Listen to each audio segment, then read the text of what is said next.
Okay, welcome everybody to our third Krupa Academy. Today we're going to be talking about deal acquisitions, so finding off-market properties, and then for all my agents out there, just some really good tips I've found on generating leads. I've had a really easy time lately finding buyer leads, but I know kind of listings where it's at. Okay, so why I feel like this is really important for those of you who want to be investors. I think we all know right now the market is kind of insane when it comes to real estate. So there's still good deals to be found on the MLS, but there's really great deals to be found off market. And those even apply if you just want to be the listing agent. We get those a lot. I have leads come in, we can't convert them, but we still turn them into listings. We just had one, it was like a $205,000 listing. So it wasn't anything incredible, but it was a deal to list.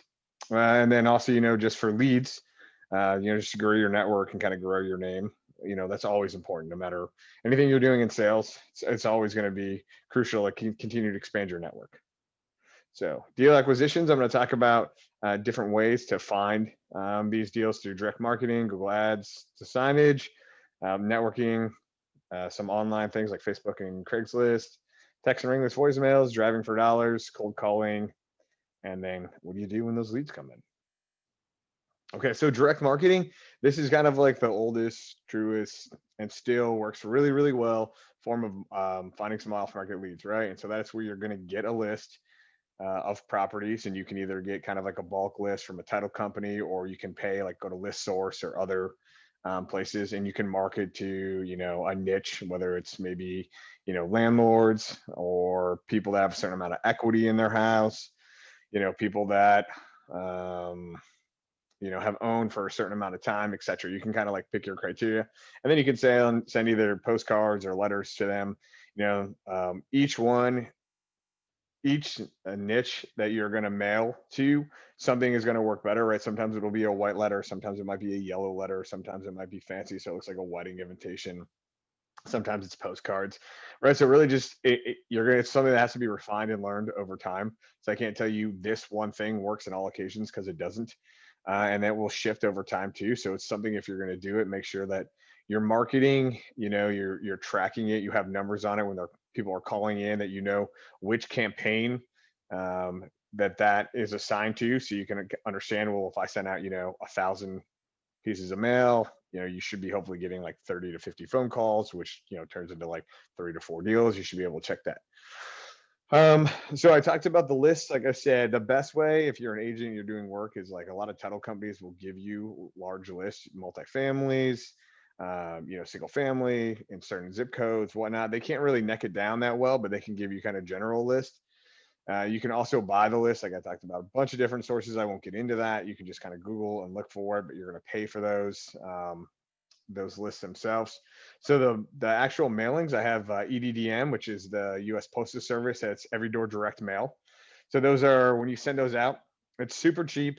You have to pick a certain size. It has to be just right, or the post office won't mail it. But the benefit is, like I said, it's cheap, but it goes to all the mailboxes on whatever route you pick. And you go online, you can kind of find your area, find the mail route, you can select it. It tells you how much it costs. So it's kind of more of just, right, like it's that shotgun approach. You're just hitting everybody with a letter. Great if you are maybe an agent or you have a business that you're trying to market. Not so great when you're trying to find motivated sellers. The direct mail approach, a little bit better. Those lists that you buy and then you're mailing to them, again, more expensive, but you're targeting certain people for a reason. Don't be, alarmed. It's just kind of comes with the territory, that you will get some people that will be very disgruntled that they're receiving a letter telling them that, like, hey, you want to buy your house, or maybe that you don't want to be their agent, or blah blah blah. That just kind of goes, with doing a mail campaign. Just understand that those things are going to happen. Don't take it personal. So Google Ads, probably the most expensive of all of the different marketing sources I'm going to lay out here. However, it is the most targeted, right? So you are trying to find those sellers that are already motivated and they're searching online, right? So they already know what they want, and you're trying to capture those, right? So the best way to do that is, one is to, if you don't know how to do it, hire a company. Like, we have someone that manages our Google Ads daily. If not, you need to get up on it, because you need to know what, like, the keywords are. You need to know like your metrics of performance, what your click-through rate is, all this different stuff, right? So it can work really well, but like I said, it depending on the size of your area and how much you're willing to pay, you can set your budget to be small, but large companies that are doing this well are spending thousands and thousands of dollars here locally to do Google ads. So, but you're going to have a landing page or some kind of website or something that directs those people to where you want to get them the information that they need, right? So if you're, hey, I want to buy your house, you need to have some kind of website that stands out. It looks good. It answers all their questions. They have a way to get a hold of you, etc. Next, signage. We've seen this work. I've had this work in a couple different ways. We used to put decals on the back of our business trucks. We got a couple deals over that. It does work. I know of a company in Phoenix. That's all they do. They pay people to like literally put like wraps on the back of their windshields about how like they'll buy their house. Man, I think they're up to like 100 and something vehicles now. I mean, and this company is just absolutely killing it. They get a tremendous amount of marketing or a tremendous amount of leads off of that. So that's OA. Yard signs versus bandit signs. Please do not put up a bandit sign. So if you don't know the difference, right? Bandit signs are those stupid, ugly signs you see at like a major intersection. It's like, I'll buy your house, or like $150 from home, like working on the side, like call me. Those are not legal. Okay. You're not supposed to put those out there. People will go out, they'll put them in like Friday after 5 p.m. so that they don't get pulled out of the ground until like Monday or whatever, but it's not legal. Just don't do it. However, if you do have a house, whether you're an agent, whether you're trying to find more leads and you're starting to like flip or do burrs or, buying holds or whatever it is, make sure you have a yard sign there, right? That is free advertisement, especially on busier roads, wherever it might be. Make sure the sign is good. It has a number that's going to ring through. It gives them some good information. Hey, if we're going to buy houses, we buy houses for cash, fast, blah, blah, blah. It speaks to the market that you're trying to target. And then finally, just flyers and business cards. It's a tried and true thing. This is really applicable to all of you out there who have businesses, lawn care, again, agents, whatever. You're leaving those in different locations so people can see it, kind of get a general understanding. And then, people, oh, hey, I do need someone. And then they give you a call. Word of mouth and networking is so important here. And we have gotten a lot of our deals now in different ways. People we've worked with before who have referred us, people that have like a neighbor next door. Oh, hey, my dad, he's selling a house and like, the house is in bad condition, blah, blah, blah. Do you want to buy it? Or, so it's that kind of thing, right? As you build out that sphere of influence, the more people that know you and understand what you're doing. So you should be talking about all the time to people what you do, why you do it, and what your niche is, right? It's either, and you need to be the best, the cheapest, or offer something that makes you stand out from everybody else, right? So as you do that continuously, that sphere of influence should be growing. And so more people should be knowing who you are, what you are, and should just be calling you on your own. Those are fantastic leads. Most of those are going to pan out almost every single time. Referrals.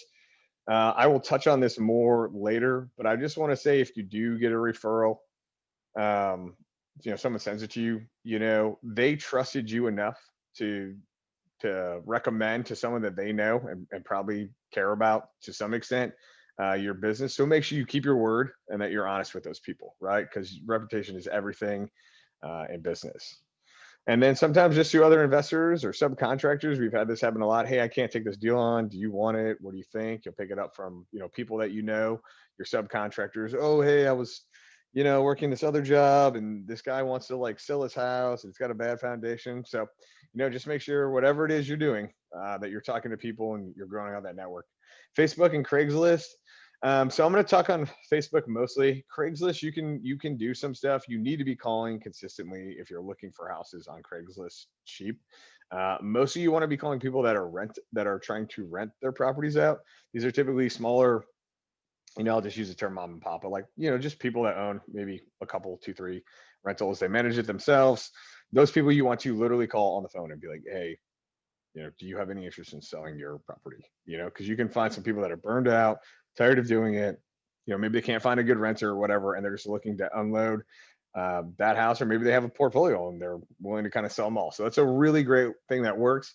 Facebook here is an excellent thing. If you have a business and you want to micro target, it's awesome. You can, right, kind of select the interest group that you're looking for. Hey, I want to, I want this ad to go out to people who are interested in, whatever, golf, and are between this age group and they're located in this zip code and blah, blah, blah, blah, blah.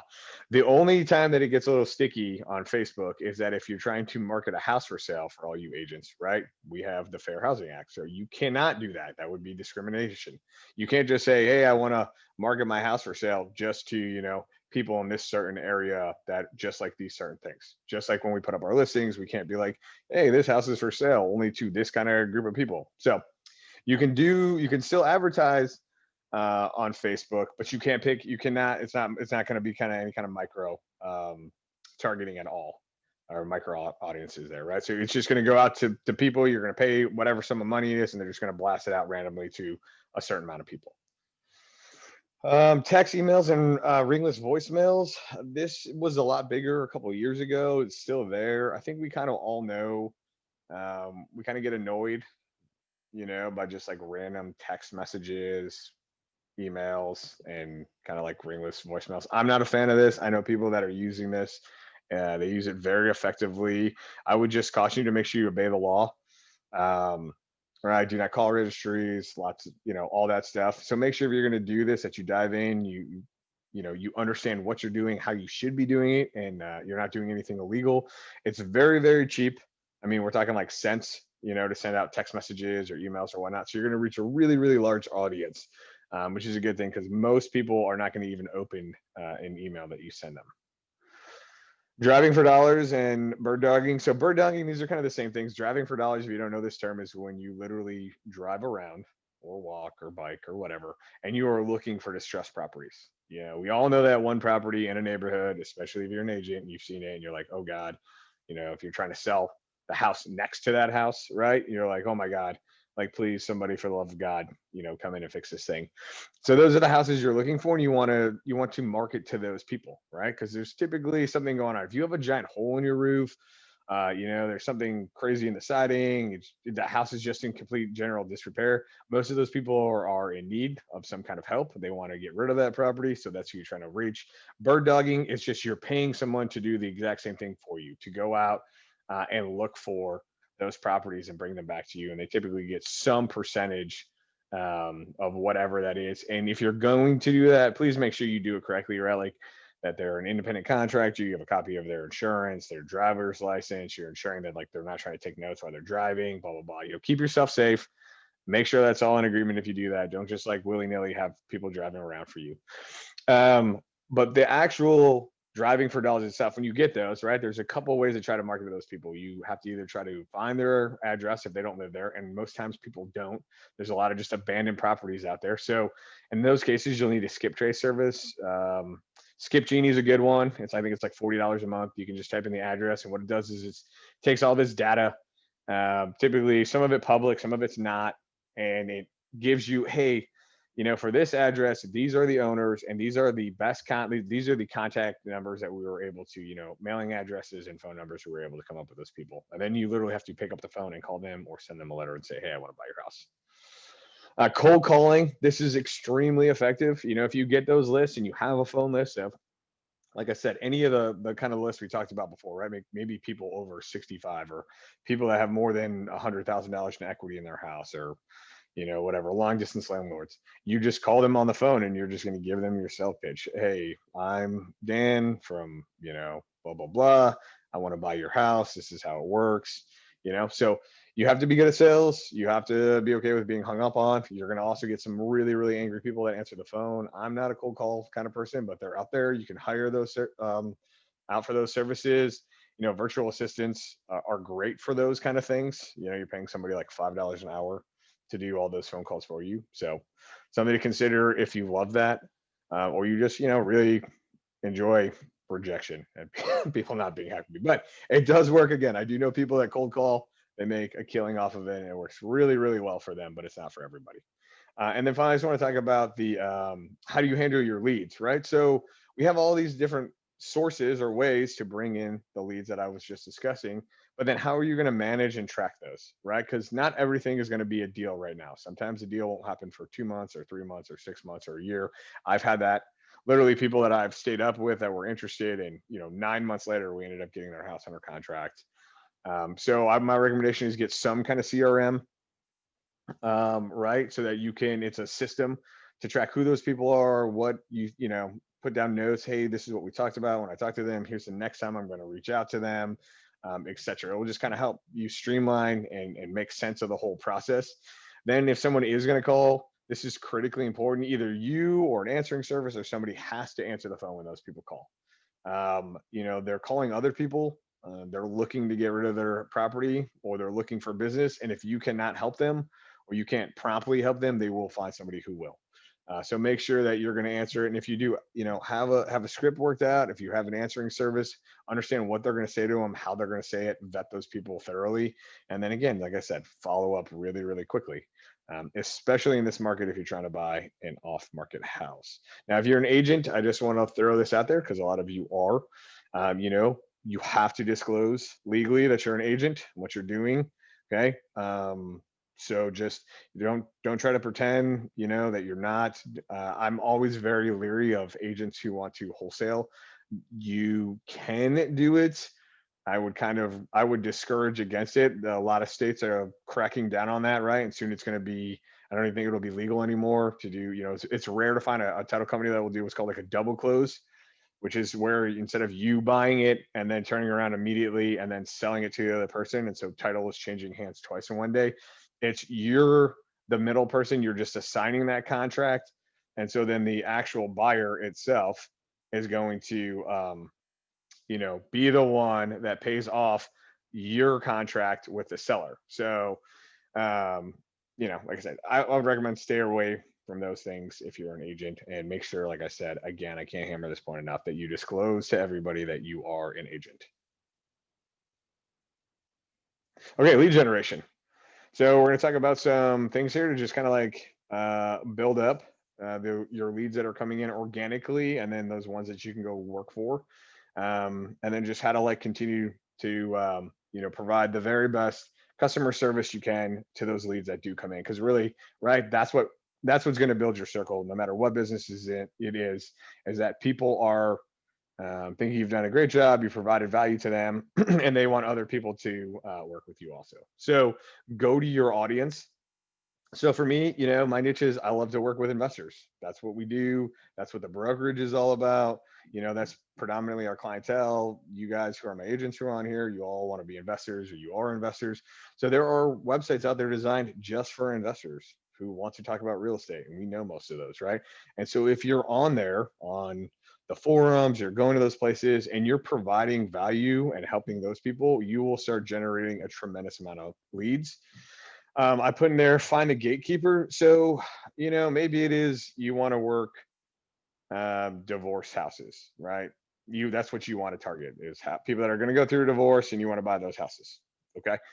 Um, so what you can do there is, if you can find the person that holds that information or is that gatekeeper, right? Like the lawyer itself, right? A lawyer that does a ton of divorces, and you are their go-to person for, oh, hey, you need to sell your house quickly and you don't want to use an agent. Boom, here you go. This is the number to call, right? But you need to bring value to those people. I put a golf pro on there because, like, let's say you want to get into higher end listings, right? Like maybe you're at the national, right? Let's say the golf pro, everybody knows them, everybody loves them. And let's be honest, right? For most of us, we don't have time to learn everything about everybody, right? But if we know someone is a good person and we think that they do good work and we've heard a couple good things about them, we'll start referring those people out. So maybe that's how it is, right? You get in really well with the golf pro at the national. And now the next time he hears somebody saying, oh yeah, I need to sell my house, we're moving, blah, blah, blah. Do you know any agents? Oh yeah, sure I do. This person, and then they hand out your number, right? So whatever that niche is that you are, kind of think back who would be able to give you access to a lot of those people, who comes to those people, who's kind of like the hub, right? And then from there, provide value to that person, make it reciprocal, and then hopefully you can generate a lot of leads from that. And then finally, just understand your customer and what their needs are. There is no point trying to market yourself to people if you're trying to provide them with the wrong product. So thoroughly understand your own business, yourself, what your strengths are, what you're trying to provide, and then what your consumers need, and match those two up. Build your network. I've talked about this before a lot, but the thing I'm starting to see, especially from younger people, is they just want to hide behind a computer, and that's not going to work, right? You need to get out there, and yes, you do. The computer is huge, and it's a great way and a tool, as we're using right now to get information out and start to build that network out, and build your brand.